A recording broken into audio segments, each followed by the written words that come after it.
안녕하세요. 자, 중개사법 두 번째 핵심 요약 강의. 오늘 교재 30쪽이죠. 중개사무소의 개설 등록 및 등록의 결격사유.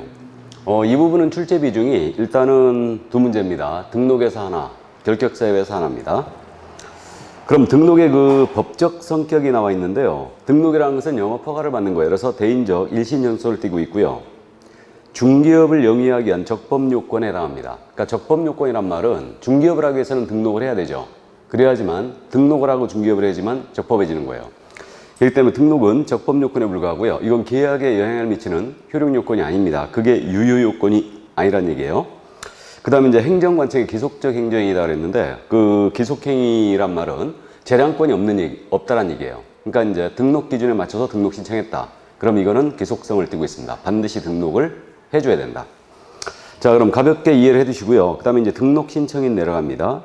그 등록 신청인 우리법 9조 2항 조문이 실려 있는데요. 공인중개사 소속공사 제외 또는 법인이 아닌 자는 중개사무소에 개설 등록을 신청할 수 없다 그랬죠. 그래서 그 공인중개사 또는 법인이 아닌 자는 중개사무소에 등록을 신청할 수 없습니다. 그래서 지금 현재는 그 공인중개사가 아닌 자는 개인의 경우 등록을 할 수가 없고요. 거기 그 가로 속에 소속공사 제외한다는 말이 무슨 말이냐면 소속공사는 등록을 신청할 수 없다는 얘기예요. 그래서 이중속이 전면 금지가 되어 있기 때문에 소속공사는 등록을 신청할 수 없습니다. 자, 그래서 9조 2항 조문대로 이해만 해두시고요. 그럼 변호사는 등록할 수 있느냐? 그 변호사 자격증을 가지신 분이 등록 신청을 하는 바가 있거든요. 이거 거절당했죠. 그래서 변호사일지라도 공사자격증이 없으면 등록을 할 수 없다는 얘기입니다. 그래서 결론적으로 맨 마지막 줄에 있는데 변호사도 중개사무소 개설 등록 기준을 적용받지 않는다고 할 수는 없다 그랬죠. 이거는 변호사도 등록 기준을 적용을 받는다는 얘기예요. 자, 그래서 그 정도 감 잡아두시고요. 자, 이제 첫 번째 등록 기준으로 내려갑니다. 자, 그럼 이제 중개사무소의 개설 등록을 들어왔는데 뭐 이런 내용이 싹 빠져 있는데 우리 법 9조 1항이죠. 중개업을 영위코자 하는 자는 이 법에 따른 등록을 하는 겁니다. 그럼 중개업이 아니라면 등록할 필요가 없어요. 그래서 이제 중개업이 아니라면 등록할 필요가 없는데 컨설팅이나 분양 대행만을 목적으로 합니다. 그럼 컨설팅 분양 대행은 중개나 중개업이 아니죠. 그럼 이때는 등록할 필요가 없어요. 이것만 한다면. 근데 컨설팅이나 분양 대행에 부수하여 만약에 중개를 업을 하잖아요. 부수조로 하더라도 중개업을 한다면 등록을 해 주셔야 됩니다. 이 정도 이해되시고. 그럼 이제 등록 관련해서는 가장 먼저 우리는 등록 기준을 이해를 해 두셔야 됩니다. 그래서 어떤 요건을 갖춰야 등록할 수 있냐? 바로 이 문제인데 먼저 등록을 할 수 있는 크게 개인과 법인으로 나눠볼 수 있어요. 개인을 민법에서는 자연인이라고 부르죠. 그래서 자연인의 등록 기준이거든요. 자, 이 자연인의 경우는 일단 먼저 공인중개사 자격이 무조건 있어야 됩니다. 그래서 개인의 경우는 자격증이 없으면 절대 등록을 못해요. 그래서 자격을 취득할 것. 이게 첫 번째예요. 그래서 이제 방금 전에 읽어봤는데 변호사일지라도 등록 기준을 적용받는 거예요. 그러니까 변호사일지라도 공사자격증이 없으면 등록을 하지 못합니다. 변호사자격증 갖고는 안 돼요. 공사자격증이 있어야 됩니다. 자, 그 다음에 이제 중개업을 영위할 수 있는 물적 설비를 확보해야 돼요. 이게 중개사무소죠. 그래서 이제 중개사무소를 확보를 해 놓는 겁니다. 확보 계획으로 들어가는 거 아니다. 확보를 해 놓으셔야 된다. 중개사무소를. 자, 그 다음에 이제 실무교육이라는 걸 받으셔야 돼요. 그래서 우리가 영업을 하는 일이기 때문에 실무교육을 먼저 이수를 해야 된다. 그래서 실무에 나가기 전에 받는 교육이다 해서 우리는 실무교육이라고 부릅니다. 그래서 실무교육을 먼저 받으셔야 되고, 그 다음 마지막으로 등록을 못하는 사유죠. 결격사유에 해당이 안 돼 있어야 돼요. 그래서 이제 결격에 해당이 안 돼 있어야 된다. 특히 대표적인 결격이 미성년이라든가 전과사실이 있는 거예요. 그래서 여기 결격사유에 안 걸려 있어야지만 등록이 되는 겁니다. 자, 그러면 이제 요 자연인의 등록 기준 4가지거든요. 별로 뭐 어려운 점도 없습니다. 다만 이 뒤에 숨어 있는 내용 가볍게 보았는데 그 중개사무소를 먼저 확보하라고 그랬잖아요. 그럼 이제 사무소에 대한 내용은 다시 공부하는데 기준만 따지고 가면요. 중개사무소는 일단 건축물 대장에 기재가 된 건물이 됩니다. 소유, 전세, 임대차, 사용대차의 방법으로 등록 신청하는 자가 사용권이 있는 건축물 대장에 기재된 건물이어야 돼요. 이게 대원칙. 다만 건축물 대장에 기재가 안 돼 있을지라도 준공이나 사용검사가 된 건물이 있잖아요. 이 건물에는 사무소로 쓰기에 적합했다. 그러면 이때는 등록이 가능합니다. 자, 그래서 이제 예외적으로 요거는 인정이 되는데 요게 설치 기준이에요. 그러니까 우리는 이 기준을 해석 의존하에 따져보는 거예요. 그럼 건축물 대장에 기재가 돼 있어야 되니까 무허가 불법 건축물 안 되겠죠. 당연히 여기는 등록할 수 없고요.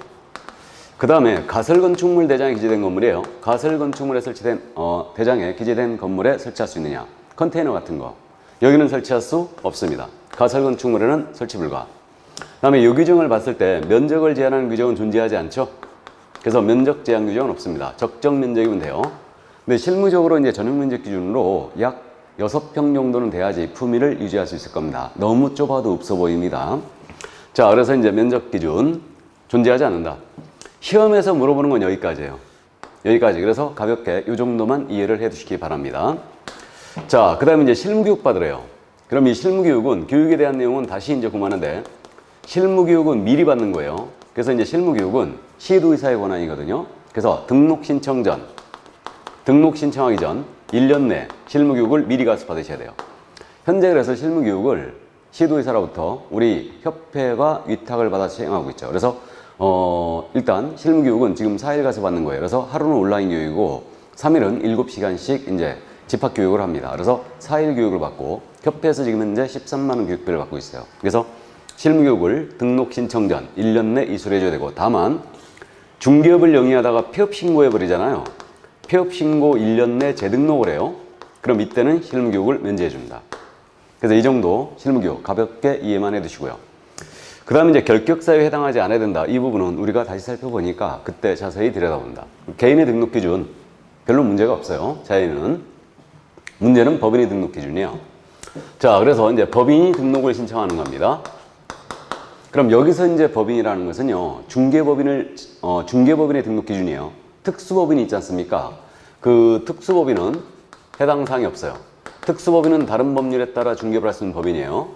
대표적인 특수법인의 주자가 지역농협동조합이 있어요. 그래서 이 특수법인은 등록 기준을 적용받지 않아요. 그러니까 이 법인의 등록 기준은 중개법인만 얘기합니다. 그럼 법인으로 등록을 들어가기 위해서는요, 먼저 첫 번째, 요 개인과 큰 틀에선 같지만 법인이기 때문에 갖춰야 될 기본 요건이 있어요. 그래서 이걸 주의해야 되는데, 법인은 첫 번째로 우리 법이 할 수 있는 업무를 딱 정해줬어요. 이걸 법정 업무라고 그래요. 그래서 법인은 우리 법이 정해준 14조에서 정해준 업무, 법정 업무만을 영위할 목적으로 일단 설립이 돼야 됩니다. 그리고 법인은 자본금이 있어요. 자본금은 무조건 5천만 원 이상이 돼요. 5천만 원 이상이 되고, 그 다음에 조직은 상법상 회사의 형태를 갖추거나 또는 협동조합 기본법이 있거든요. 협동조합 기본법에 따른 협동조합일 것 그랬어요. 단 이 협동조합 중에 사회적 협동조합은 제외예요. 사회적 협동조합은 등록할 수 없다. 자, 그 다음에 이 법인의 이제 임원에 대한 요건인데 대표자예요. 이 법인의 대표자는 공인인계사여야 된다. 그리고 대표자를 제외하는 거예요. 이 대표자를 제외한다. 대표자를 제외를 하고 그 법인의 임원 또는 사원인자예요. 임원 또는 사원인자의 3분의 1이죠. 3분의 1 이상은 공인인계사이어야 합니다. 여기까지가 바로 법인이 갖춰야 될 기본 요건이 바로 이겁니다. 자, 그럼 우리는 이 뒤에 숨어있는 내용을 가볍게 이해를 해 두셔야 되는데, 그 법인은 할 수 있는 업무가 딱 정해져 있어요. 그래서 우리 법 14조에서 법인은 토탈 7가지만 정해준 거예요. 이걸 법정 업무라고 해요. 그래서 이 자세한 내용은 이제 우리가 겸업에서 공부하는데, 법인의 겸업 7가지만 법인한테 허용했고요. 이 7가지가 뭐냐면 중개업 외에 6가지 업무가 더 허용이 돼 있어요. 이 6가지 업무를 우리는 법인의 겸업이다 이렇게 부르고 있고, 이 6가지 업무를 법인은 꼭 해야 되는 건 아니에요. 할 수도 있고 안 할 수도 있다. 이게 자, 그래서 이거는 임의 사업에 속합니다. 근데 중개업은 필수 목적 사업으로 들어가 있어야 돼요. 그래야 등록할 수 있습니다.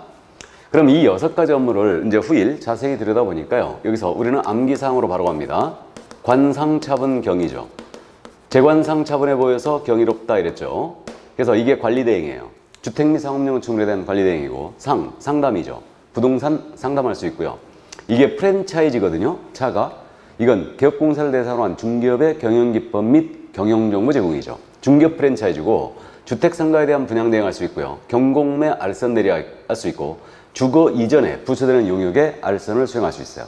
그래서 이거를 더할 수 있습니다. 그럼 만약에 등록 신청 들어온 법인이 이 7가지 외의 것이 목적 사업에 들어가 있다. 예를 들어 부동산 개발업이 들어가 있는 거예요. 그러면 등록을 수리한다 안 한다? 안 한다는 얘기예요. 이게 법정 업무예요. 근데 등록 신청 들어온 법인이 덜렁 중개업만 딱 들어가 있다. 그래도 등록은 수리합니다. 등록은 수리하고요. 6가지는 꼭 해야 되는 거 아니니까요. 그 다음에 중개업 외에 주택 및 상가에 대한 분양 대행만 들어가 있어요. 그러면 등록할 수 있죠. 이게. 자, 그래서 정확하게 법정 업무 이제 이해를 해 두시고요. 다음, 자본금은 5천만 원 이상이 돼요. 법인을 설립할 때 초기 투하 자본을 이해하시면 되는데, 그래서 자본금은 무조건 법인은 5천만 원 이상이 되셔야 됩니다. 그래서 법인 납입에 나타난 납입 자본금이 무조건 5천만 원 이상이 돼야 되고요. 그 다음에 조직은 상법상 회사 형태를 갖추래요. 그럼 상법상 회사가 몇 가지 있습니까? 5가지가 있죠. 주식회사가 있고 유한회사가 있고 유한책임회사가 있어요. 그리고 그 합자회사가 있고 한명회사가 있어요. 이게 상법상 회사의 제도 5가지가 이겁니다. 그래서 법인을 설립할 때 상법상 회사로 하는 경우는 반드시 주식회사이어야 한다 하면 틀렸어요. 그러니까 이 정도만 주의하면 돼요. 그래서 상법상 회사이면 되지 주식회사든 유한회사든 한명이든 아무 관계가 없습니다. 그럼 이 회사의 제도에 대한 깊이 있는 이해는 필요가 없습니다. 그래서 일단 상법상 회사 형태를 갖추거나 협동조합 기본법이 있어요. 그래서 우리가 주변에서 지역협동조합이라든가 또는 단위농협이죠 이거 축산협동조합 이런 것들은 아니에요. 그런 건 아니고 협동조합 기본법에 따라 설립된 협동조합입니다. 이것도 법인으로 갈 수 있죠. 협동조합은 법인이에요. 그래서 이제 중개협동조합 탄생을 얘기했는데 협동조합은 상식적으로 조합원들의 권익 향상을 위한 단체죠. 그래서 그 재화나 용역, 구매, 생산, 판매, 제조를 이제 그 조합원들이 공동으로 하는 겁니다. 그래서 이게 바로 협동조합이죠. 그러니까 중개협동조합 탄생을 예고했고요. 협동조합 기본법에 따르면 조합원 5명 확보해서 법인 등기 하게 되면 바로 협동조합으로 설립이 되는 겁니다. 그래서 이제 중개협동조합이 가능해졌고요. 다만 주의할 점은 사회적 협동조합은 안 됩니다. 이거는 등록 불가예요. 그래서 사회적 협동조합은 기본적으로 비영리법인이에요. 그럼 우리는 영리활동을 목적으로 하기 때문에 비영리법인인 사회적 협동조합은 등록이 불가합니다. 이걸 주의하셔야 돼요. 그럼 사회적 협동조합이 뭐냐면요. 그거죠. 협동조합 중에서 그 지역 주민들의 권익 향상을 위한 협동조합이라든가 또는 그저 소외계층의 일자리 마련을 협동조합을 얘기해요. 그래서 그 사과 주산지 마을이다. 근데 이 마을이 마을 주민들이 공동으로 사과를 생산하고 브랜드를 공동으로 쓰고 공동으로 판매하고 그럽니다. 이게 일종의 사회적 협동조합이고 도시 지역에서는 요즘 의료협동조합이 가끔 생기고 있죠. 그래서 의사들이 모여서 의료협동조합을 지금 설립하고 있는데 이게 바로 사회적 협동조합이에요.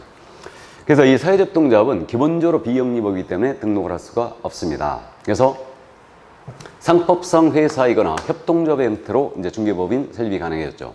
그 정도 이해만 해두시고요. 이제 임원에 대한 요건이에요. 중개법인의 대표자는 반드시 공인인증서야 돼요. 공인인증서야 되고 대표자를 제외하는 겁니다. 이거 주의해야 돼요. 포함이 아니에요. 대표자를 제외하고 그 법인의 임원 또는 사원이에요. 사원은 3분의 1 이상이 공인인증서야 됩니다. 그럼 임원이 누구냐? 이 문제가 있는데 주식회사나 유한회사 있지 않습니까? 이 주식회사 유한회사는 이사라는 분이 계세요. 임원 맞죠? 그 다음에 감사라는 분도 계시거든요. 임원이에요. 그 다음에 유한책임회사는 임원이 누구냐면요. 업무집행자라고 그래요. 업무집행자. 이자가 바로 이제 임원이고요. 그 다음에 합자나 한명회사 있거든요. 여기는 누구냐면 무한책임사원이라는 분이 있어요. 무한책임사원이 바로 우리 법이 얘기하는 이 사원들입니다. 그래서 임원이란 자는 협동조합도 이사감사가 임원인데 우리 법상 임원이란 분은 이사 또는 감사 또는 유한책임회사는 업무집행자고요. 여기에 사원이란 표현은 합자나 한명회사의 무한책임사원들을 얘기한다. 회사 채무에 대해 끝까지 책임을 지는 자들. 이들이 바로 이제 우리 법이 얘기하는 사원이에요. 그럼 이들의 3분의 1 이상이 공인인증서야 된답니다. 그러면 임원 사원이 누군지는 정확히 몰라야 되고 종업원은 절대 아닙니다. 그래서 이제 무한책임 사원이 바로 이제 이사와 동격인 자인데 그럼 이겁니다. 그 대표자 빼고 법인의 임원이 만약에 3명이 있다. 그럼 이 중에 최소한 공인인증서가 몇 명이 돼요? 1명은 있어야 되죠. 나머지 2명은 공인사가 아니어도 됩니다. 3분의 2가. 이거는 투자자를 받아들여도 좋다 이게요. 대신 대표자는 반드시 공인인증서야 됩니다. 이게. 자, 그래서 일단 그 정도 감을 잡아두시고요. 그럼 우린 숫자에 민감하니까 만약에 법인의 대표자를 빼고 법인의 임원이 5명 있는 거예요. 그럼 최소한 몇 명은 있어야 돼요? 2명은 있어야 되죠. 그래서 일단 그 정도 주의를 해주시고, 그러니까 3분의 1 이상이 공인인증서일 것. 자, 그래서 이제 법인의 기본 요건 바로 여기까지였습니다. 나머지 요건은 개인과 똑같아요. 나머지 요건은. 그래서 법인도 건축물 대장에 기재된 건물에 중개사무소 원칙제로 확보해야 됩니다. 다만 대장 기재가 안 돼 있다. 그러면 이때는 준공이나 사용검사가 된 건물은 사무소로 쓰기에 적합하다면 예외주를 설치할 수 있고요. 그 다음에 법인도 실무교육 받아야 되거든요. 그럼 실무교육을 법인은 누가 받아야 되느냐, 이 문제인데, 대표자 무조건 받아야 되겠죠. 받아야 되고, 대표자를 포함하여 임원사원 전체요. 임원사원 전체가 등록 신청 전 1년 내 실무교육을 이수하셔야 됩니다. 전체가 받아야 되고, 그 다음에 마지막으로 결격사유에 해당하지 않는다고 그랬죠. 그러면 결격에 해당이 안 돼야 되는데 법인 자체도 결격에 해당이 안 되면 안 되고요. 임원사원 중에 단 1인이라도 결격자가 있다. 그러면 이때는 등록을 수리하잖아요. 그러니까 임원사원 전체가 결격에 해당이 안 돼 있어야 됩니다. 임원사원 전체가. 자, 그래서 여기까지. 이게 바로 이제 법인의 등록 기준이었어요. 이게. 그래서 지금 작년 30회 시험 때요, 이 법인의 등록 기준을 출제 안 했거든요. 그렇기 때문에 일단 기본적으로 꼭 이해를 해 두시기 바랍니다. 자, 그래서 법인의 등록 기준을 이제 가볍게 살펴봤습니다. 살펴봤고요. 이제 등록 기준을 확보했으니까 신청해야 되죠. 이제 그 다음 절차가 그럼 등록 신청을 해야 될 거예요. 그럼 이제 교재 지금 31쪽을 가고 있는데, 등록의 신청은 일단은 그 서류를 구비해야 될 거 아니에요? 그러면 그 서류를 구비해야 되는데, 등록 관청에 관한 문제가 있죠. 이 등록 관청은 지금 32쪽에 있습니다. 32쪽에 등록 관청이 있는데 순서대로 보고 가죠. 그냥 등록 신청할 때 구비 서류. 그러면 등록 신청할 때 구비 서류는 일단 중개사무소 개설 등록 신청서가 있거든요. 신청서가 있는데 이 신청서에 첨부할 서면이 등록 기준 요건 증명서를 그대로 첨부해야 되죠. 자, 근데 먼저 공인인증서 자격을 취득하라고 그랬죠. 그러면 공인인증서의 자격증사본은 제출하느냐? 자격증사본은 제출하지 않아요. 주의해야 됩니다, 이거. 왜 그러냐면 등록관청이 자격발급 시도의사에게 직접 자격발급 사실을 확인 요청 들어가요. 그러니까 자격증사본은 내지 않습니다. 이거는 내지 않고요. 그럼 이거 법인이었다. 법인은 법인등기사항 증명서를 내느냐? 역시 법인등기사항 증명서 내지 않습니다. 이건 전자정법에 직접 확인 들어가요. 그러니까 내지 않아요. 그래서 우리 과목에서 법인 등기사항 증명서 내는 경우 한 번도 없습니다. 모두 직접 다 확인해요. 그 다음에 이제 건축물 대장 같은 거 있잖아요. 건축물 대장에 기재된 건물에 확보하라고 그러는데 건축물 대장을 내느냐? 안 합니다. 안 내고요. 직접 다 확인 들어가죠. 그러니까 이건 내지 않는다. 그러면 이제 두 번째가 중개사무소 확보라고 그랬죠. 그러면 사무소 확보했음을 증명할 수 있는 서류, 사무소 확보 증명서류 내야 됩니다. 임대차 계약서 들어오라는 얘기예요. 그래서 사무소 확보 증명서를 내는데 이때 만약에 이 사무소가 건축물 대장에 기재가 안 된 사무소였어요. 그러면 건축물 대장 기재가 왜 지연되는가? 대장 기재가 지연되는 사유서까지 같이 첨부해야 돼요. 임대차 계약서에다가. 그래서 뭐 토지 준공이 안 돼서 건축물 대장이 아직 작성이 안 됐다. 이런 사유서, 이런 것들을 제출해야 됩니다. 그래서 사무소 확보 증명서를 내야 되고, 세 번째를 실무교육 받으라고 했죠. 그러면 요 실무교육 수료증 사본을 내는 거예요. 실무교육 수료증 사본을 제출하는데, 다만 이 실무교육 수료증 사본은요, 실무교육을 위탁받은 기관에서 전자적 방법으로 확인 가능하도록 조치했어요. 그러면 전자적 방법으로 확인 가능하도록 조치한 때는 제출을 안 합니다. 이때는. 그러나 원칙적으로 내줘야 돼요. 그 다음 마지막으로 이제 결격사유에 해당하지 않아야 된다고 그랬죠. 그럼 결격이라는 것은 미성년이라든가 전과라고 그랬습니다. 그럼 결격사유에 해당하지 아니함을 증명하는 서류, 이 서류는 내국인의 경우는 내지 않아요. 내국인의 경우는. 이거는 등록관청이 가족관계 등록지죠. 분적지. 여기에 직접 신원조에 들어가요. 그러니까 내지 않습니다. 그래서 내국인의 경우는 결격 미해당 서류를 제출하지 않는다. 다만 이거 신원조회가 안 되는 자는 내야 되죠. 그 자가 누굴까요? 바로 외국인이에요. 그래서 외국인의 경우는 결격에 해당하지 아니함을 증명한 서류를 제출해야 됩니다. 외국인은. 이거 신혼조회가 안 되니까. 그래서 외국인만 결격사유에 해당하지 아니함을 증명한 서류를 제출하는데, 이 외국인은 어떤 서류를 내냐면요, 만약에 필리핀 사람이 등록 신청한다 그러면 그 나라 정부가 발행하는 확인서 내면 돼요. 이건 정부가 발행했으니까 믿어도 될 겁니다. 그럼 이걸 제출하거나 이걸 제출하지 않는다면 이 사람이, 필리핀 사람이 우리나라 공증인 앞에서 진술해요. 나는 대한민국 공사법에 결격에 해당하지 않는다. 그리고 그 진술서를 공증받아요. 근데 그렇다 하더라도 이게 거짓말했을 수 있죠. 그러니까 이 공증받은 진술서를 필리핀에 있는 대한민국 영사, 우리 영사관 가서 확인 도장 찍어와야 돼요. 그럼 영사가 확인 도장 찍어주면서 필리핀 정부에다 신원조회 하겠죠. 그러니까 영사가 확인한 서류, 이걸 내거나, 그 다음 외국 공문서에 대한 인증의 요구를 폐지하는 협약이 있어요. 이 국제조약인데 세계 100개국과 가입되어 있고 우리도 가입되어 있습니다. 그래서 외국 공문서에 대한 인증의 요구를 폐지하는 협약, 여기에 이제 가입된 국가의 국민이면 이때는 아포스티유 확인서라는 게 있거든요.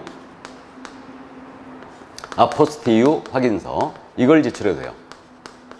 그럼 이게 뭐냐면, 아포스티유가 뭐냐면, 예를 들어서 내가 캐나다에서 박사학위 받은 거예요. 근데 국내 와서 이 박사학위증 가지고 내가 박사다 라고 이제 주장을 해도 이게 가짜인지 진짜인지 알 수가 없잖아요. 그러니까 내가 캐나다에서 출국하기 전에 아포스티유 발행기관에서 확인도장 찍어 옵니다. 그럼 어떻게 되냐면 국내 와서 이 확인도장이 바로 공문서로서의 효력이 발생해요.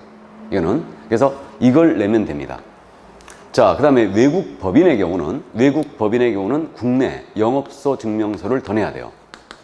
임원이 결격에 해당하지 아니함을 증명서를 내야 되고, 나아가서 이 외국 법인은 국내 영업소 증명서류, 지점듣기 서류 내란 얘기예요.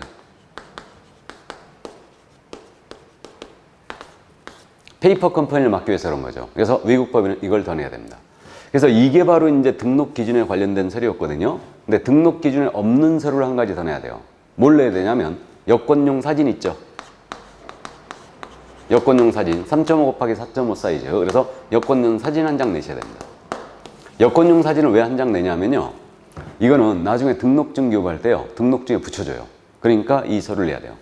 그럼 서류에서 주의할 점이요, 자격증사본 내지 않는다는 거 주의하세요. 꼭 주의해 주시고, 그 다음에 그저 실무교 수료증사본은 내되 전자적 방법으로 확인 가능한 조치 때는 제출을 생략한다는 점, 외국인만 결격 해당하지 아니함을 증명한 서류를 낸다는 거, 이 점을 일단 주의를 해주시기 바랍니다. 자, 그러면 거기 교재 31쪽에 지금 서류 관련 사항 팁에 있는 내용을 모두 설명을 드렸고요. 그 다음에 이제 등록 관청으로 내려갑니다. 32쪽. 거기 그 각종 신청, 신고 시 구비 서류는 첨부하시기 바랍니다. 등록 관청으로 내려가는데, 그러면 이 등록 관청은 지금 어디냐? 어디다 등록을 신청해야 되느냐? 관할에 관한 문제거든요. 이거는 중개사무소, 소재지를 관할하는 시장, 군수, 구청장에게 등록을 신청한다. 이 자를 우린 뭐라고 할 거냐면, 이 자를 등록 관청이라고 부를 거예요. 이 자를. 여기다 등록 들어가니까. 그게 사무소 소재지예요. 신청인의 주소지가 절대 아니다. 그래서 우리 과목에서 신청인의 주소지가 떴잖아요. 이 질문 이유불문 틀렸어요. 한 번도 안 나옵니다. 그렇기 때문에 사무소 소재지다. 이 점을 주의해 주고요. 그러니까 사무소 소재지 시군청에 들어간다. 그러면 예를 들어서 그 경기도 광명시에다가 사무소를 둔 거예요. 그럼 이때는 광명시장에게 등록 신청하면 되죠. 이자가 등록관청이에요. 자, 그 다음에 서울특별시 강남구에다 사무소를 뒀어요. 그럼 등록관청 어디란 얘기예요? 강남구청장이 되는 거죠. 이렇게 되고, 자, 근데 문제는 성남시 분당구가 있죠. 성남시 분당구에 사무소를 놓습니다. 그럼 등록관청 어디란 얘기입니까? 성남시장이냐 분당구청장이 이 문제인데, 분당구청장이 등록관청이에요. 그래서 우리는 구청장이 있으면 무조건 구청장이 등록관청이고요. 이때 이 구가 설치된 시의 시장 있죠. 이자는 절대 등록관청이 아니에요. 그래서 광명시처럼 구가 설치 안 된 시의 시장, 이자가 등록관청이 되는 거고요. 구가 설치된 시의 시장, 특별시장, 광역시장, 뭐 성남시장 이런 분들은 등록관청이 아니에요. 그러면 특별시나 광역시가 아닌데 구를 둔 지역들이 구를 둔 시들이 우리 경기도에 6개가 있죠. 성남시, 고양시, 수원시, 안산시, 안양시, 그 다음에 여기 성남시 6개가 있고, 충청도 쪽에는 천안시와 청주시가 구가 있고, 전라도는 유일하게 전주시가 구가 있어요.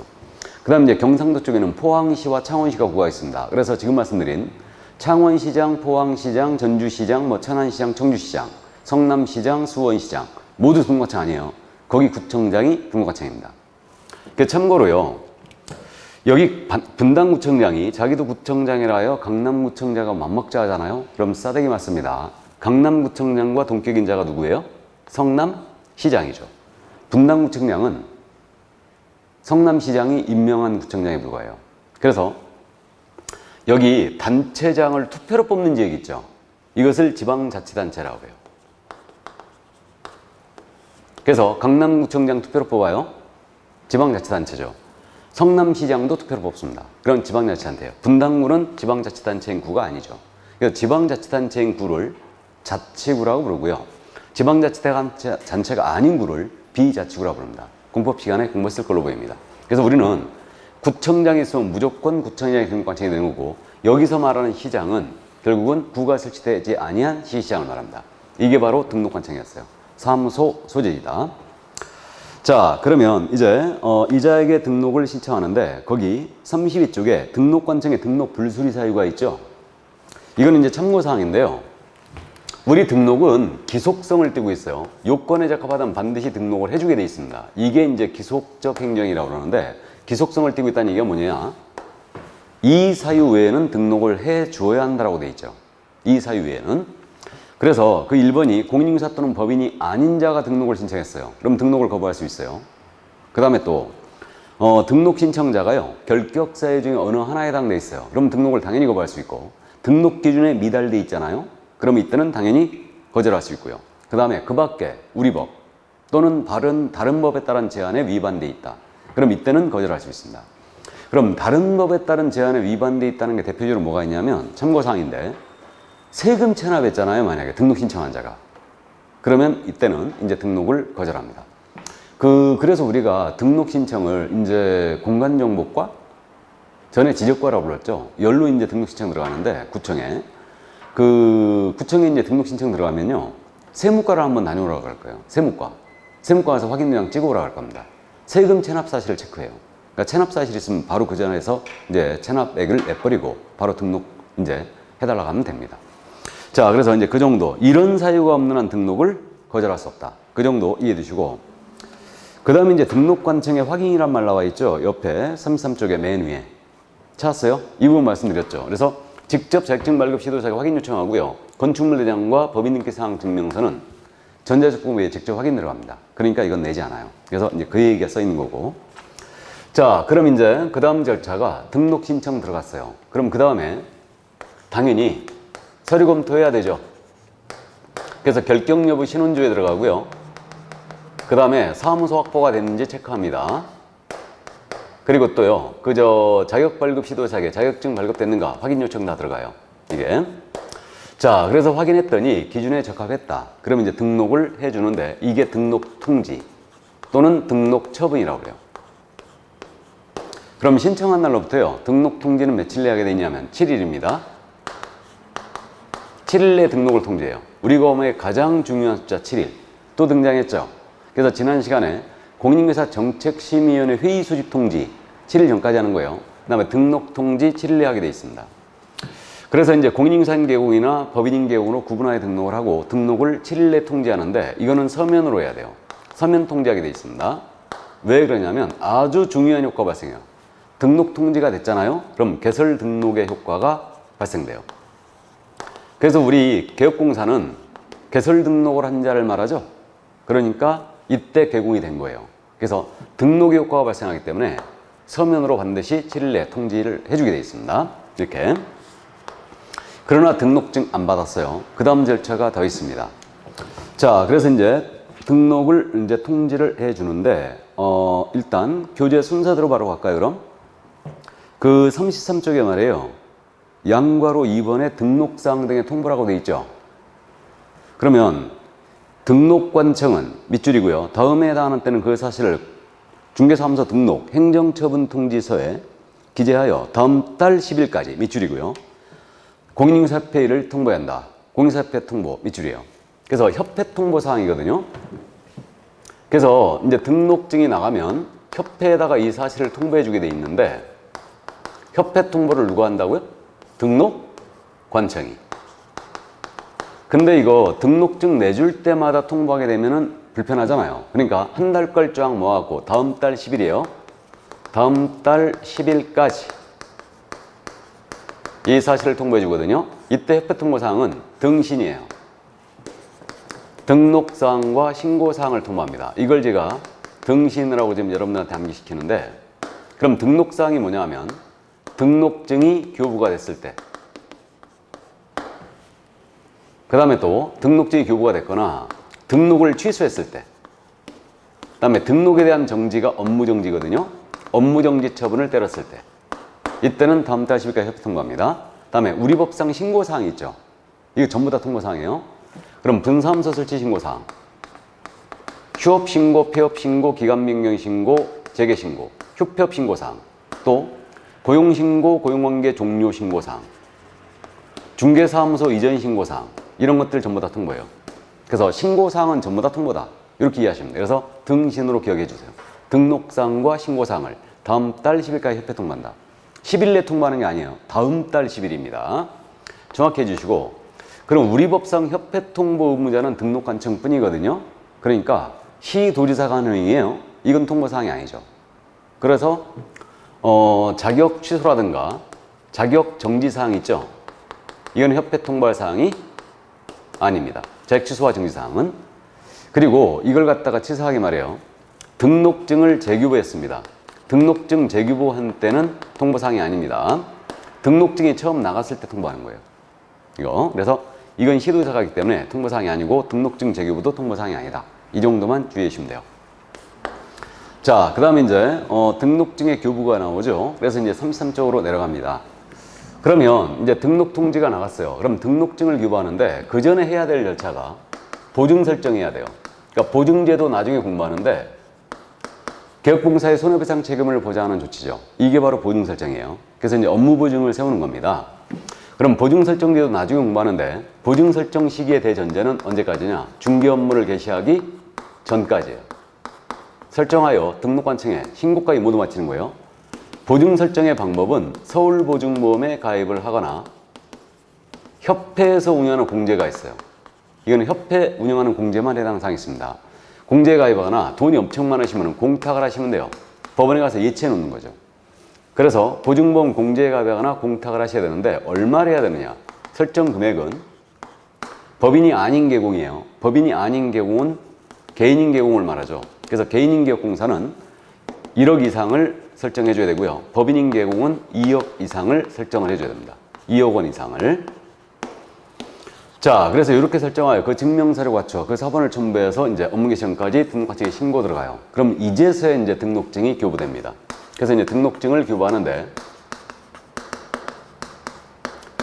등록관청은 등록증 교부 시에는 보증 설정 사항을 확인하고 지체 없이 등록증이 나가게 되어 있습니다. 보증 설정 사항을 확인하고 지체 없이 등록증을 교부한다. 이거. 그러면 보증만 확인하고 지체 없이 교부하게 되어 있는데 등록증 교부 시에는 중개사무소 개설 등록대장이 있거든요. 이 등록대장이 개공의 저는 호적이라고 지금 부르고 있는 건데 이력카드가 하나 만들어지는 거예요. 그래서 이제 이 등록대장에 이 개공의 모든 이력이 기재가 됩니다. 누구를 고용했으면 누구 해고했는지, 언제 등록했고, 휴업은 언제 했고, 업무정지 언제 먹었고, 사무소를 어디로 옮겼고, 중개행에 사용할 도장은 무엇인지, 이런 내용이 등록대장에 다 기록이 남아요. 그래갖고 중개업을 하는 동안 계속 추산입니다. 그러니까 사무소 만약에 옮겼잖아요. 그럼 이 등록대장 보내주게 돼 있어요. 그래서 여기다 기재하고 나가는데 이 등록대장은 특별히 불가능한 사유가 없다면 전자관리해 주시라요. 이거. 그리고 이제 지체 없이 기재하고 보증을 확인한 다음에 등록증이 교부돼요. 그럼 등록증 교부가 됐어요. 그럼 잘 보이는 곳에 등록증을 게시를 해야죠. 그래서 이제 게시를 해놓고 업무를 개시하면 돼요. 다만 업무를 개시하기 전까지 뭐를 더 해야 되느냐? 인장도 등록하셔야 됩니다. 인장을 도장을 얘기하죠. 그래서 인장을 등록하고 업무 개시하는데 인장 등록은 언제서부터 할 수 있냐면요. 등록 신청과 같이 할 수도 있어요. 그러니까 등록을 신청하면서 인장 등록을 같이 들어갈 수 있습니다. 이거. 그래서 만약에 그때 안 했다면 업무를 개시하기 전까지는 인장 등록도 하고 업무 개시해야 돼요. 자, 그래서 이제 여기까지인데요. 실무적으로는 여러분들이 이제 업무 개시했잖아요. 그럼 20일 내에 세무서 다녀오셔야 됩니다. 사업자 등록하시러. 그래서 일단 이 정도. 여기까지. 이게 바로 이제 등록의 절차였어요. 자, 그러면 이제 등록증 절차까지 다 살펴본 거예요. 그러면 거기 이제 34쪽에 등록증의 재규보가 나오는데 그 등록증의 재규보에 대한 부분은 일단은 이 부분은 등록증을 분실했어요.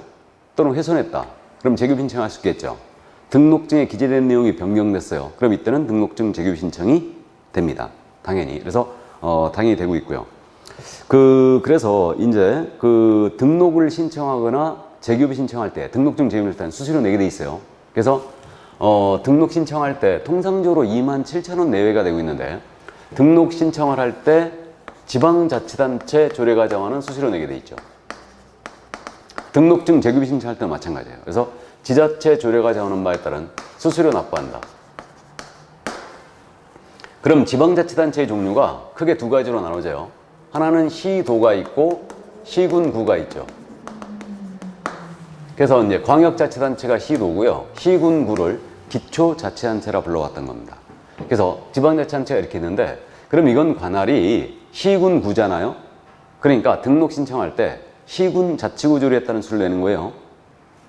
그래서 이제 이 정도 이해만 해주시고 등록증 재규부 신청 시에도 수수료 납부해야 됩니다. 자, 그럼 그 정도 일단은 이해를 해 두시고요. 그 34쪽에 팁 있지 않습니까? 팁? 중간에? 찾았어요?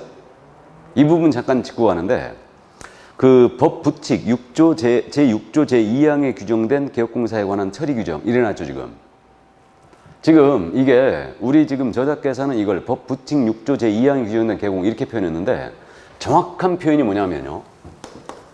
법 제7638호 부칙 제6조 제2항에 따른 개업공인인사예요.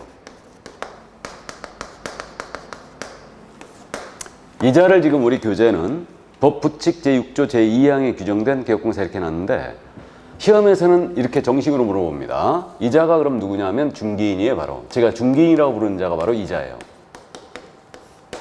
그래서 옛날 소개업법 시절이나 중개업법 초창기 그러니까 허가 시절에 중개업 진입한 분들이에요. 자격증 없이. 그 기득권을 지금도 유지시켜주고 있고 전국적으로 약 한 10만 7천 명 정도의 개업공사가 있는데 이 중에 약 4천 명 정도가 중개인으로 지금 현재 영업을 하고 있습니다. 연세가 많아요.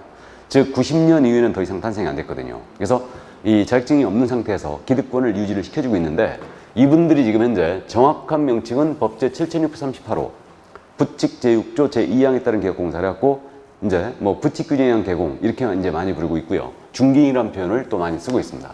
저는 중개인이라는 표현을 쓰고 있어요. 시험에서는 근데 이렇게 표현합니다. 이 점을 이해해 주시고 그럼 이분에 대한 우리 법상의 규제를 한꺼번에 지금 정리해 놓은 거예요. 팁 부분에. 그러니까 참고해 두시는데 중개인은 잘 묻지도 않습니다. 그럼 1번이에요. 법 부칙에 의해 중개사무소에 등록을 한 것으로 보는 자를 말한다. 그랬고요. 이자는 이제 등록 간주가 됐어요. 신고나 허가받고 됐는데 등록증으로 다 바꿔줬습니다. 그러니까 등록 간주된 자고요. 2번. 부동산 경공매, 권리분석, 취득결선, 매수신청, 입찰 신청 대리할 수 없어요. 우리 경공매업만 할 수 있다는 거 알고 있죠. 하지만 개업공사 중에 중개인은 허용 안 됐습니다. 그래서 중개인은 경공매 업무를 수행할 수 없다. 한 가지도 못 합니다. 그래서 이제 그 점이 있으시고, 그 다음에 이제 그 자격증이 없기 때문에 3번이죠. 사무소 명칭에 공사사무소란 문자를 쓸 수가 없어요. 부동산 중개란 문자만 쓸 수 있습니다. 그렇게 돼 있고, 그 다음에 업무 지역은 자신의 사무소 소재지 시도가 업무 지역이에요. 중개인은. 그래서 자신의 사무소 소재지 시도가 업무 지역이다. 그럼 이분은 업무 지역에 대한 이제 정확하게 받고 있는데 업무 지역이 자신의 중개사무소 소재지 시도다. 그러면 만약에 경기도 광명시에 사무소를 두신 중개인이에요. 그럼 이분은 어디란 얘기 업무 지역이? 경기도란 얘기죠? 이 얘기입니다. 서울시 물건 중개 못해요. 다만 이분이 지금 인터넷 시대이기 때문에 부동산 거래 정보망이 있어요. 이 정보망에 가입을 하고 이를 이용하여 중개합니다. 그럼 이 정보망에 공개된 물건은 업무 지역 외의 것도 중개할 수 있어요. 이게 유일한 예외예요. 그래서 자신의 사무소 소유지 시도가 업무 지역인데 이분 유일하게 정보망에 가입을 하고 이를 이용하여 중개한다면 그 정보망에 공개된 물건은 업무지역 외의 것도 중개할 수 있다. 이게 유일한 예입니다. 중개인이 만약에 업무지역을 위반하면 업무정지예요. 업무정지고. 자, 그럼 이 정도 이해주시고 다만 주의할 점은 나중에 사무소에 대한 내용을 공부하는데 중개인도 전국 어디로든 사무소 이전할 수 있어요. 그러니까 중개사무소 이전은 전국으로 할 수 있어요. 그래서 공인중개사인개업공사와 중개인은 개인인 개공을 얘기하는데 개인인 개업공사 이 둘의 차이는 자격증이 있고 없고는 따질 필요도 없어요. 지금 우리 현행법이 업무지역에 대한 제한을 두고 있고요. 그럼 공인중개사인 개공은 전국이 업무지역이에요. 근데 중개인은 사무소 소지 시도가 업무지역으로 되어 있고요. 그 다음에 경공매 업무 있죠. 공인중개사인 개업공사는 할 수 있는데 중개인은 허용이 안 됐어요. 그러니까 이 중개인한테는 경공매 업무가 허용이 안 돼 있습니다. 그래서 이게 결정적인 차이예요. 나머지는 뭐 자격증에서 유래되는 차이죠. 자, 그럼 그 정도 교재에 있으니까 잠깐 말씀을 드리고 합니다. 자, 그러면 이제 등록 절차를 다 마무리했는데 이거 잠깐 정리만 다시 한번 해보면요.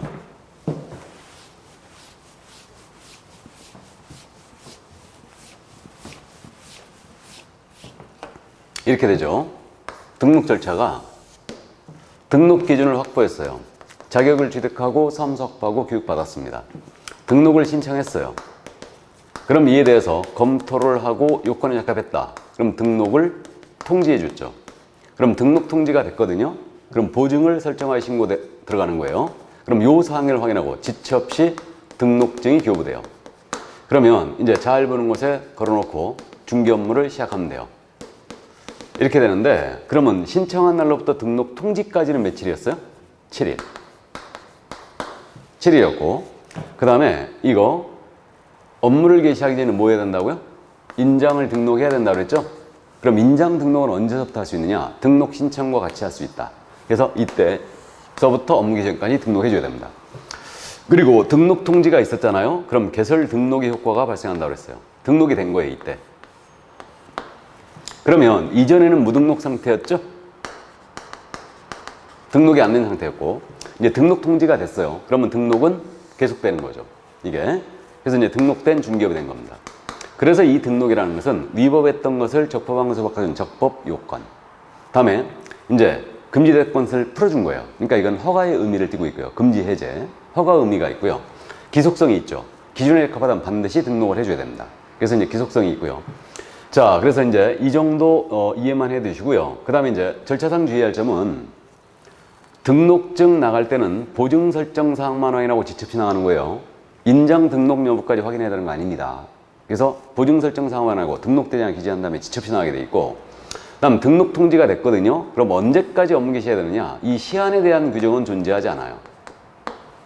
업무 개시 시한에 대한 규정은 다만 나중에 이제 휴업을 공부하는데 휴업과 관련해서 이제 비교했을 때 우리는 3월을 초과하는 휴업할 때는 신고하게 돼 있어요. 그래서 이때는 이제 3월을 초과하는 휴업을 등록 통지 받아서 3월이 넘도록 업무 개시 안 한다. 그럼 휴업 신고하셔야 돼요. 근데 반드시 업무를 개시할 필요는 없죠. 휴업 신고 해버리면 되니까. 그러니까 시한에 대한 규정은 없다. 자, 그래서 그 정도 이해를 또 해 두시고요. 그 다음에 이제 등록 신청한 날로부터 등록 통지는 7일에 하는 거예요. 통지만. 그럼 신청한 날로부터 7일 내 등록증을 교부해야 한다는 틀렸어요. 등록 통지만 하는 겁니다. 등록증은 보증 설정 사항만 확인하고 지체 나가요. 자, 그러면 이제 업무 개시했거든요. 그럼 우리 교재에는 등록의 실효라는 부분이 지금 안 나와 있는데 참고사항입니다. 그럼 등록의 실효는 등록의 효력이 없어지는 거예요. 등록은 계속되고 있어요. 영속성이 있는데 개인인 개공이 사망을 했잖아요. 법인이 해산을 했다. 그럼 등록 효력이 없어져요. 등록 취소를 당했잖아요. 그럼 등록 효력이 없어지고 폐업 신고해버렸다. 자진하여. 그럼 등록 효력이 없어져요. 그래서 이 시점에서 실효가 발생했어요. 그럼 다시 무등록으로 바뀌는 거죠. 그러면 등록이 없는 상태에서 중개를 업으로 했잖아요. 그럼 이게 다름없는 무등록 중개업이에요. 그래서 이 무등록 중개업이 우리 교재 뒤쪽에 나와 있는지 모르겠는데 무등록 중개업에 대한 내용이 지금 빠져 있네요. 그래서 이거를 잠깐 이제 이해만 하고 하는데 무등록 중개업은 등록이 없는 상태에서 중개를 업으로 하는 경우입니다. 그래서 이걸 하면 안 되는데 그럼 바로 해산 후 계속하여 중개업했거나 등록 취소, 폐업 신고 계속하여 중개업했어요. 이거 무등록이죠. 근데 등록 통지가 있기 전에 중개업을 행했어요. 이것도 무등록이죠. 그래서 이걸 저는 태생적 무등록 중개업이라 부르고 있어요. 그래서 우리 법상 무등록 중개업의 유형은 네 가지가 있는 거예요. 태생적 무등록 중개업과 실효된 다음에 중개업하는 세 가지가 더 있는 겁니다. 그럼 이 사이에 중개업을 영위하면 절대 무등록은 아니에요.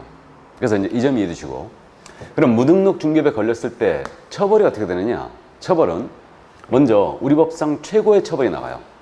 3년 이하의 징역 또는 3천만 원 이하의 벌금에 처합니다. 그리고요, 이자가 체결시킨 계약 있죠? 계약은 그대로 유효입니다.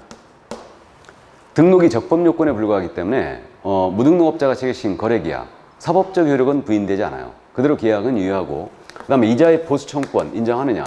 보수청권 인정하지 않습니다. 그래서 무등록 중개업을 하는 자가 의뢰인과 체결한 보수약정 있죠? 이 약정은 무효라는 게 대법원의 태도예요. 그러니까 보수청권 인정하지 않습니다. 다만 주의할 점이 무등록 중개업이 아니었어요. 우연한 기회 1회 정도 중개하고 의뢰인과 보수를 받을 것을 약정했어요. 이 약정은 너무 과하지 않은 한 유효라는 게 우리 대법원의 태도입니다. 그래서 이 판례 일단 이해해 두시고요.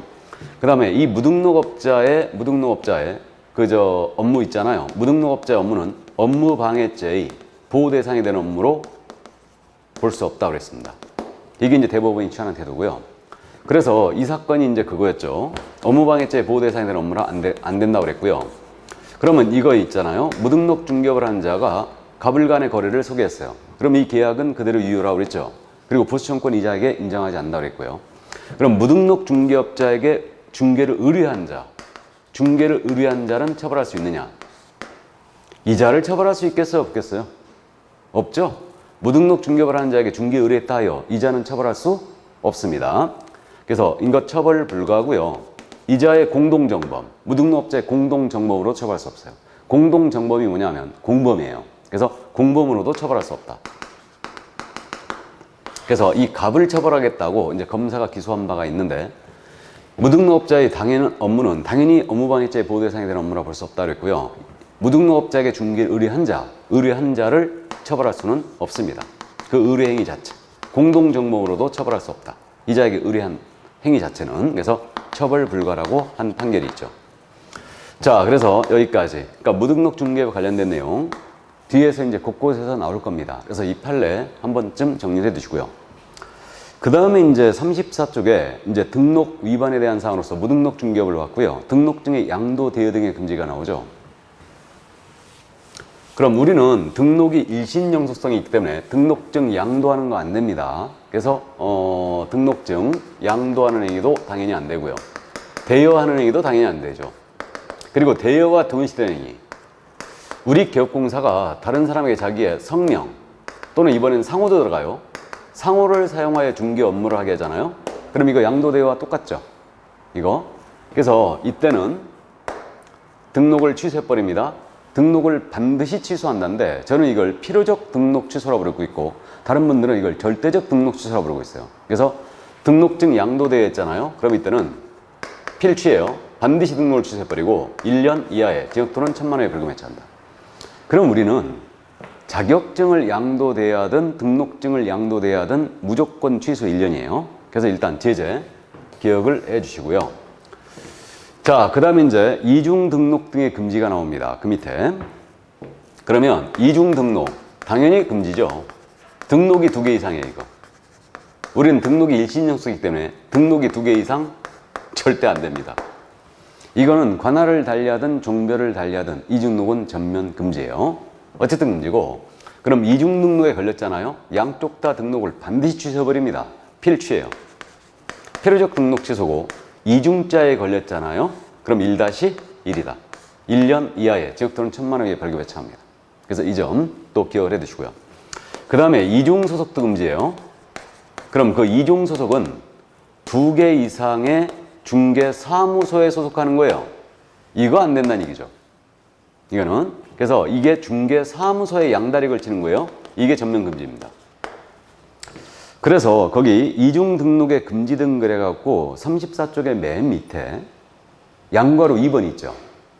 개업공인인사 등은 다른 개업공사의 소속공사 중개보조원 또는 개업공사인 법인의 사원 임원이 될 수 없다 그랬죠. 이게 이중소속 금지 규정이에요. 그래서 거기서 계획공사 등이란 표현이 나왔는데 계획공사 등이란 표현은 중기업에 종사하는 데 전체를 말합니다. 그래서 이중소속의 실태를 따지게 되면요. 이렇게 되지 않습니까? A가 중개사무소를 열었어요. 영업이 잘 안 됩니다. 다른 계공의 소속이나 중개보조원으로 갔다는 얘기예요. 이거 안 된다는 얘기죠. 그리고 이분이 법인의 임원사원을 겸직합니다. 이것도 안 된다는 얘기예요. 그 다음에 이 자리에 고용된 소속이나 중개보조원이 있는데 이들이 A에게 고용이 돼 있음에도 능력이 탁월하여 B 계공한테 또 고용이 되는 겁니다. 이것도 안 된다는 얘기고, 나아가 소속이나 보조원이 임원사원으로 가는 것도 안 됩니다. 그래서 개업 공인중개사, 소속공사, 중개보조원, 법인의 임원사원은 다른 개업공사의 소공보조원, 임원사원이 될 수 없다. 그래서 이들 중개업 종사하는 자 전체를 얘기하는데 이들을 법문이 개업 공인중개사 등이라고 표현했어요. 그러니까 개공 등이란 표현은 5번이 나오는데 이중속에서 처음 나온 거예요. 그래서 이거는 그저 중개업에 종사하는 자 전체를 얘기한다.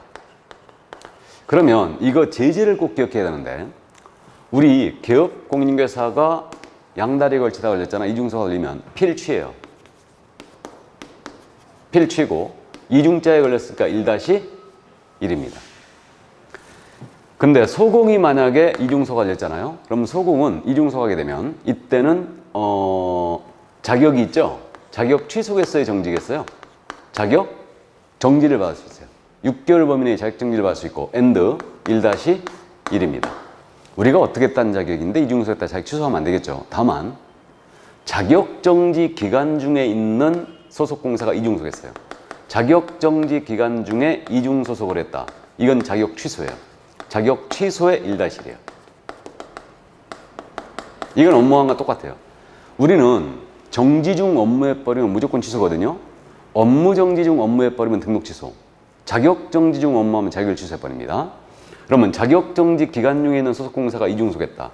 이건 업무항과 똑같아요. 예를 들어 이 사무소에 근무하는 소속공인중개사 갑인데 이분이 자격정지를 3개월 먹은 거예요. 쉬게 했거든요. 업무 시켜버리면 자격증을 받은 자로 하여금 이 업무를 시킨 계공은 등록 취소당해요. 이건 나중에 이제 공부하는데, 쉬게 했어요. 그래서 집에 쉬다가 애 분유값이라도 벌어야 되겠다 해가지고 B 계공한테 자격증 사실을 숨기고 다시 소공으로 고용이 됩니다. 그럼 자격정지 기간 중에 있는 소공이 이중소겠죠. 업무와 똑같아요. 자격을 취소해버립니다. 이때는. 그래서 평상시 이중소는 자격정지예요. 근데 계공은 뭐라고요? 필취예요. 그래서 이 부분을 주의해야 돼요. 이거를 자격 취소 아닙니다. 평상시 이중소건 자격 정지예요.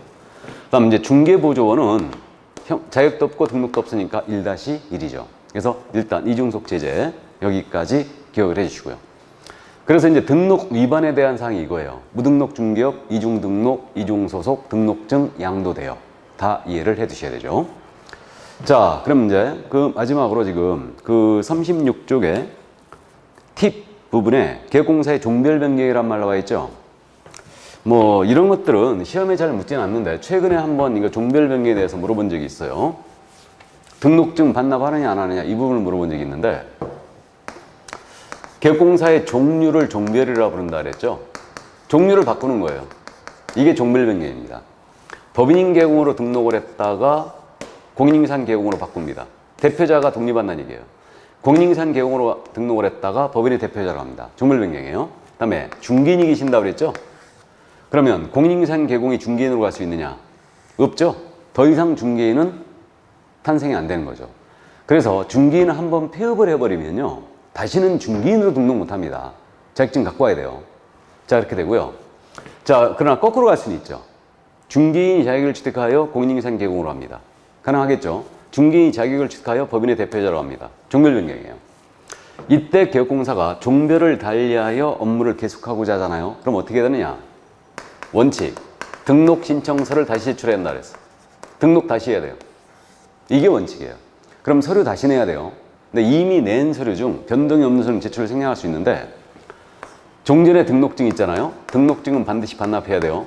왜 그러냐면 등록증에 종별이 표시되어 있거든요. 이게 바뀌니까 종전 등록증 반납하셔야 됩니다. 원본을. 근데 신규 등록 방식이 아닌 유일한 예외가 뭐가 있냐면 등록증 재규 신청 방식에 의한 종료 변경이 있어요. 그게 뭐냐면 바로 이 부분이에요. 중개인이 연세가 많을 걸로 쭉 냅니다. 지금부터 이제 중개인 마지막 탄생이 40년 전이었어요. 90년 이후에는 탄생이 안 됐으니까 30년 전인가요, 그럼? 30년 전에. 그렇기 때문에 중개인이 연세가 많을 걸로 쭉 냈기 때문에 이분이 자격을 취득했어요. 동일 등록 관청 관계 안에서 공인인증 개원 업무를 계속하고자 한다 라고 한다면 등록관청에 등록증 재규 신청하면 끝나요. 유일하게 요것만. 그래서 예를 들어서 광명시에 사무소를 둔 중개인이 자격을 취득했어요. 광명시 내에서 계속 공인인증 개원 업무를 계속한다 라고 한다면 광명시장에게 등록증 재규부 신청하면 돼요. 그런데 이분이 나도 공인인증사야 강남 불패라니 서울 강남구에 가서 공인인증 개공으로 중개업을 계속하고자 한다. 공인인증 개공으로. 그럼 이때는 등록을 다시 하라는 얘기죠. 이때는. 그래서 중개인만 동일 등록 관청 관할이 아니라는 조건이 있다면 등록증 재규 신청함으로써 공인인증 개공으로 종별을 행할 수 있죠. 참고해 두시기 바랍니다. 자, 그래서 여기까지 등록의 요건, 등록의 절차, 등록 위반에 대한 사항까지 이제 다 살펴봤습니다. 아무래도 수업이 지금 요약 강의다 보니까 제가 지금 설명을 되도록이면 줄이고 그 다음에 이제 그 농담이라든가 이런 시험과 관계없는 내용들은 되도록 이제 줄이고 있거든요. 이제 수업이 상당히 스피드하게 느껴질 텐데 부족한 부분들은 기본서를 펴가지고 그 부분을 꼭 한번 체크를 해봐야 됩니다. 반드시. 그래서 어쨌든 이제 시험에 대비한 요약 강의를 하기 때문에 철저하게 시험에 포커스를 맞춰서 진행을 할 겁니다. 그렇게 이해해 주시고 수업이 좀 스피드하더라도 조금 양해를 해주시고요. 부족한 부분은 교재로 꼭 보완을 해주시기 바랍니다. 그럼 잠깐 쉬었다가 결격 사유를 가도록 하겠습니다. 잠깐 쉬죠.